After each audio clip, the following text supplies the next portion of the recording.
I'm drinking rooibos and chamomile tea tonight, and I'm speaking with God about a specific love connection. And God is asking you to be very patient for this person. And I'm also hearing, don't put all your cards in one basket. It's almost as if you're being asked to turn your attention away from this person. And it's like, move on your way. Like, keep moving on your way, because this person is meant to follow you. You are going to have this person chasing after you, is the energy coming through. Like, pursuing you. It's giving yearning. We have yearning energy coming through. I don't think that this person is familiar with that energy. I feel like this person is actually familiar with being chased. And so to come across someone, to meet someone like you, where it's like, you decided that is not how it's going to go this time. And you decided to really focus on yourself, call your energy back to yourself. You are in the era of getting hotter, richer, smarter, happier, more fulfilled in your own energy. And there's something about you that this person like literally cannot get enough of. I'm hearing like you have this person on their hands and knees for you, or you are going to have this person on their hands and knees for you. But there's something so subtle about the way that you're doing this. Like, you are not demanding it of this person. You are naturally just becoming this energy, because you are not giving into, it's like the role that they are so familiar with. They are familiar with feminine energies, pouring all of their time and attention into them, especially after you've had some sort of contact and connection with them. So the fact that you're not chasing this person, and the fact that you actually are pouring into yourself and focusing on your work, and you're not reacting to their lack of reaction or response, that has this person's wheels turning, okay?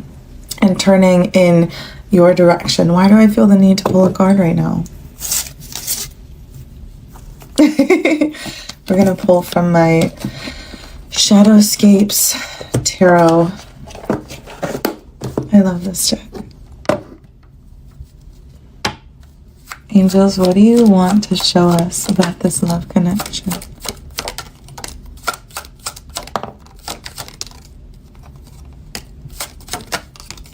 Wow. Okay, so we have the Two of Cups, Four of Swords, the Five of Wands. Then we're coming out with the Knight of Cups, the Ten of Swords, the Ace of Swords, and the Chariot. Sorry, Ten of Cups. Even better. This is emotional fulfillment for the both of you. Not just emotional fulfillment, but like, this is your heart's deepest desires. It almost feels as if you fit this person's mold of their dream person, and this person fits the mold of your dream person. But here with the Four of Swords and the Five of Wands, I don't know, you kind of have your guard up when it comes to this connection. Rightfully so, though, because the Five of Wands, this person's energy is being pulled. This person's energy is being pulled in different directions right now. With the Knight of Cups, angels, tell me about the Knight of Cups and the Ten of Swords. They're reaching towards something. And the Ten of Swords, it's like you're being guided into something too. You're meant to stand in your power and let this person come forward to you.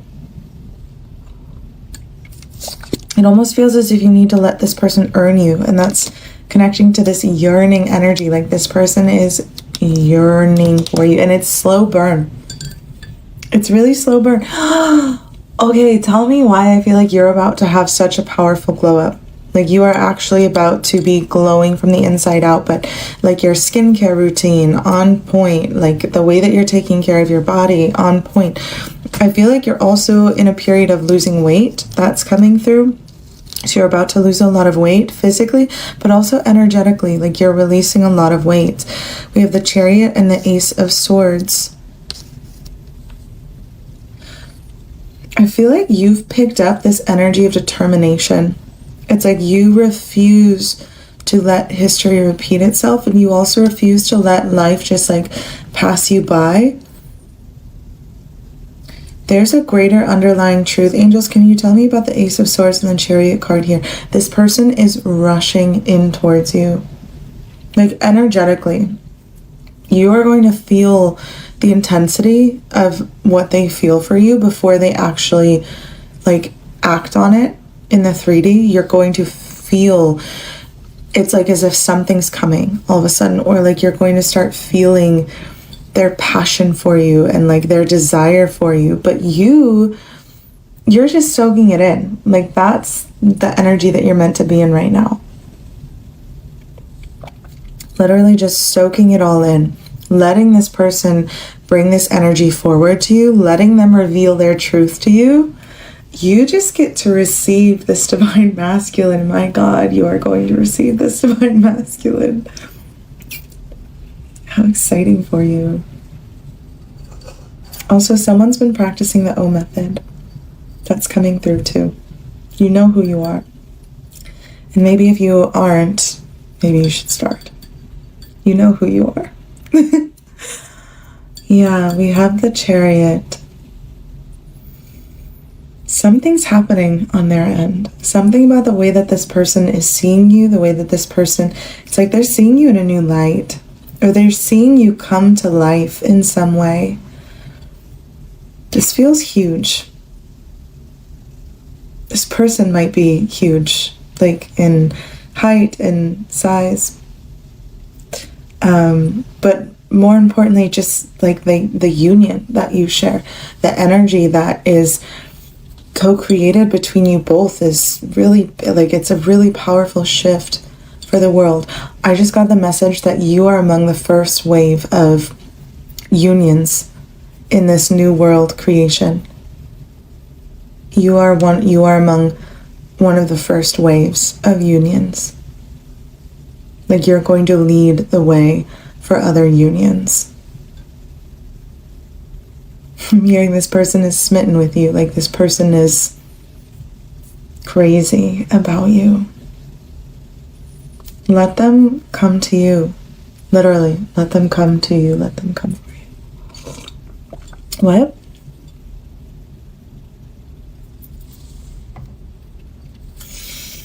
Angels, any last messages?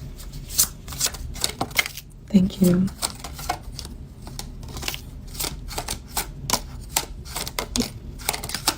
Whoa. You're the Emperor and the Magician, the Hanged Man and the Eight of Swords. They have to choose.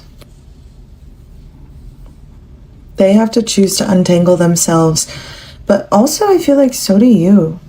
I feel like you have to choose to untangle yourself from karmic ties that are not yours, from, it's like anything that arises that tries to convince you that you are less than or unworthy of this connection, or tries to pull you back into energy and habits that don't serve you. That is your choice. Like, that's your journey, choosing the light. And by light, I mean choosing your lightness. Like, in every moment, you have a choice to choose your highest timeline or choose to continue repeating that cycle. Your Emperor and your Magician is waiting on the other side of you choosing that lightest truth, of you choosing to connect with your highest timeline. You are powerful enough to do this. You have what it takes. Like, I genuinely believe in you. You're ready for this. Otherwise, you wouldn't be presented with this opportunity. You're ready for this. The next steps for you are making those conscious choices that genuinely align with your highest timeline. Not just in love, but I mean like for yourself, for your soul energy. Making choices that align with your highest timeline. This is so important for you. Like, oh my God, this person is going to be working their magic. That's coming through also. Like, this person is trying to figure out how they can, like, get your attention. Like, you're going to notice. Not only are you going to feel it, but you're going to physically notice this person trying to get your attention. They feel like they have something to offer you, but even they aren't sure exactly what that is yet. But by the time you both come together, you're both going to have an understanding of what that is. That's also coming through here. There is a version of loving someone that looks like devotion, but functions like disappearing. It is the version where you reorganize your entire interior life around another person's availability. Where you check your phone with a particular quality of hope that you have learned to disguise as casualness. Where you make yourself smaller in ways you do not even fully notice anymore. Laughing a little less loudly, wanting a little less openly. Pretending to care a little less deeply than you actually do, because you have learned through enough disappointment that showing the full extent of what you feel tends to make certain people take several steps backward. You have been loving someone from that contracted place. And then the contraction has been so gradual, so practiced, so woven into the daily fabric of how you move through this connection that you may have genuinely forgotten what it felt like to take up your full space, to want without apology, to be entirely, unapologetically present in your own life without one eye always turned in the direction of someone who has not yet decided to fully turn toward you. That is what I want to talk about. Not the other person, you. Because here is what nobody tells you about the connections that keep you waiting. They do not keep you waiting because you are not enough. They keep you waiting because you have made waiting so comfortable that there is no urgency in them to move. You have been so steady, so available, so reliably present at whatever level of engagement they have decided to offer, that your presence has started to feel like something they can return to whenever they are ready, rather than something they need to actively choose to deserve. And that dynamic, comfortable for them, quietly exhausting for you, will not shift through more patience or more effort or more of the particular kind of hoping that looks like waiting with a pleasant expression on your face. It shifts when you stop making it comfortable.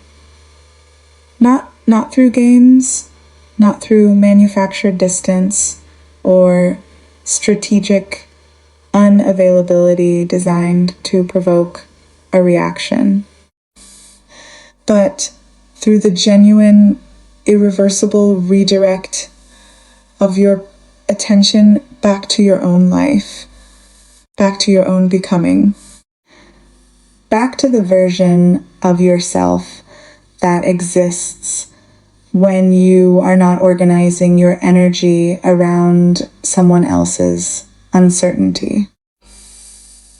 This person, the one your mind goes to without permission, the one whose name you hear differently than other names, they are used to a specific kind of dynamic with the people who are drawn to them. They are used to being the one who is pursued, followed, waited on. They have a long and comfortable history with feminine energies that pour themselves outward in their direction, making themselves available, softening their boundaries, checking in more than is comfortable to admit, interpreting every small response as a sign to analyze, and every silence as a problem to solve. They have moved through relationships where their level of effort set the ceiling and the other person built their hope within whatever space was offered. And then there is you. You who decided, maybe not all at once, maybe in stages, maybe through the particular exhaustion of too many times of giving more than was returned, that this time was going to be different. Not as a declaration, not as a performance, but as a quiet internal shift in where your energy was going to live from now on. You started pouring back into yourself. And what happened next is what I want you to really understand, because it is the part that most people miss entirely. When someone who is deeply accustomed to being pursued, a person who simply stops, who turns their attention inward and starts moving forward in their own direction without waiting for permission or invitation, something unfamiliar happens in them. Their attention catches. Not because you have done something clever or strategic, but because the absence of the familiar pattern create a space that their mind moves into involuntarily. They start noticing you differently, thinking about you in the moments between other things, feeling without being able to fully articulate why, that something about you occupies a category that nothing else quite fits into.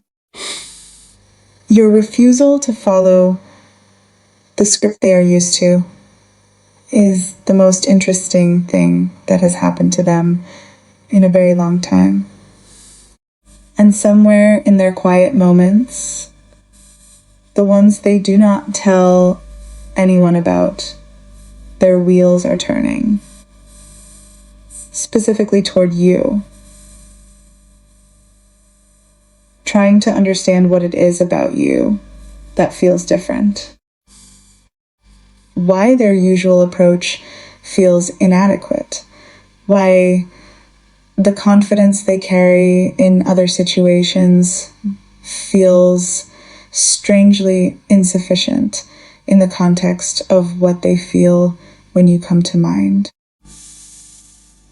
Now, I need to say something directly to you because I think you need to hear it plainly. The glow up that is happening in you right now is not a strategy. It is not something you are doing to make them notice. It is the natural result of what occurs when a person stops outsourcing their energy and starts investing it back into themselves with genuine intention. You are becoming something, not for anyone else's benefit, for yours. The skin is clearer. The posture is different. The way you move through a room has a quality to it that was not quite there before, not performed confidence, but the real kind, the kind that comes from someone who has made a decision about their own worth and is no longer waiting for external confirmation of it. The weight you are releasing, physical, emotional, and energetic, is the accumulated residue of years of making yourself smaller, years of compressing your wanting into something more socially manageable. You are uncompressing. And that process is the most attractive thing you have ever done. Not because attraction is the goal, but because authenticity, full, unguarded, genuinely inhabited authenticity, is simply impossible to look away from. Here is the deep realization that I want you to sit with, and it might be the most important thing in this entire story. The dynamic between you and this person will not change because you found the right words or the right moment or the right strategy for the shifting. For shifting it, it will change because you changed. Because the version of you that was available for the old version of this dynamic no longer exists in quite the same form. Because you became someone who the old pattern simply does not fit anymore. Not through discipline or suppression, but through genuine expansion into who you were always meant to be.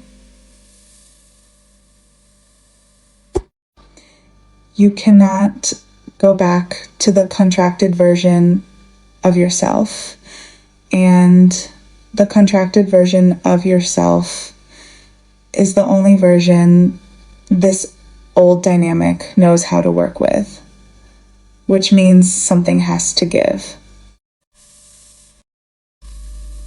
And it will not be you. There is also something coming that I want to prepare you for because it may arrive before you expect it. You are going to start feeling them before you see them move. The intensity of what this person is building toward in their private relationship with the thought of you, it has a weight to it that tends to arrive energetically before it arrives in any visible form. You may find yourself thinking of them in a moment you were not expecting, feeling something that you cannot quite trace to a specific cause, a kind of warmth or pull or aliveness that shows up without announcement. That is their energy finding you, moving toward you in the only way it currently knows how. And your role in that moment is not to lunge toward it, not to grab the thread and pull, trying to accelerate what is still in its own timing. Your role is exactly what it has been, to receive it quietly, to let it land, to continue standing in the fullness of your own life and allow them to cover the distance at whatever pace their own becoming requires. You just get to exist fully and completely, and let that be enough. Because it is enough, it is more than enough. This is the unexpected emotional truth that I think will shift something in you if you really let it in. And you have spent so long trying to be what someone else needed that you almost missed the fact that you are already everything this connection requires. Not the managed, edited, strategically presented version of you, the actual you, the one underneath all the adjustment and accommodation. The one that has been developing quietly in the background of this whole waiting period into something that fits this person's deepest vision of what they have been looking for. You are their dream person, and they are slowly, incompletely, imperfectly beginning to understand that. But here is where your own work intersects with theirs. And this is where the story gets real. You also have something to untangle. Patterns that predate this connection and have been running quietly underneath it. Beliefs about your own worthiness. Old karmic residue from previous relationships that taught you to expect certain things and brace for others. Habits of contraction that feel like protection but function like ceilings. The places where you still flinch away from fully believing that something this good is actually available to you. Every moment is a choice. Not in the motivational poster sense, but in the literal, specific, daily sense of, do I choose the version of this moment that aligns with where I am going? Or do I choose the familiar version that keeps me where I have been? The relationship you are moving toward exists on the other side of consistently choosing the first option. Not perfectly. Not without days where the old gravity wins and pulls you back toward contraction and doubt. But with enough consistency that the direction of travel is clear and the momentum is building. That is the only next step. Choose the highest version of yourself available in each moment. In love, in work, in how you speak to yourself when no one is listening. In what you allow and what you walk away from. In whether you trust the knowing that lives in your body or suppress it to make someone else more comfortable. And when they finally move, when the energy that has been building in them finds its way into something visible, something you can see and feel and respond to directly, you will be ready for it in a way that would not have been possible before this season. Not because you will have been waiting well, but because you will have been living well, building something real in yourself that does not depend on their arrival to be valuable, becoming someone who receives this person from a place of wholeness rather than a place of need. That distinction changes everything about what gets built between you. Two whole people choosing each other is a fundamentally different architecture from two incomplete people filling each other's gaps. What you are moving toward is the first kind. And it is worth every day of the season you are currently in. So keep going. Keep choosing yourself in the quiet moments when no one is watching, and it would be so easy to slide back into waiting. Keep redirecting your attention to your own growth, your own becoming, your own daily aliveness. Keep releasing the weight, all of it, every layer, and trust that what emerges underneath is exactly what this connection has always been waiting for. They are coming. Not because you played it right, but because you finally started playing for yourself.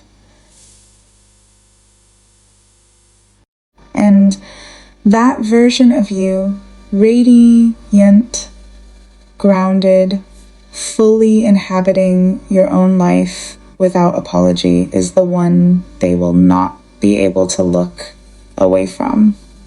That version has always been here. You are simply finally letting her show.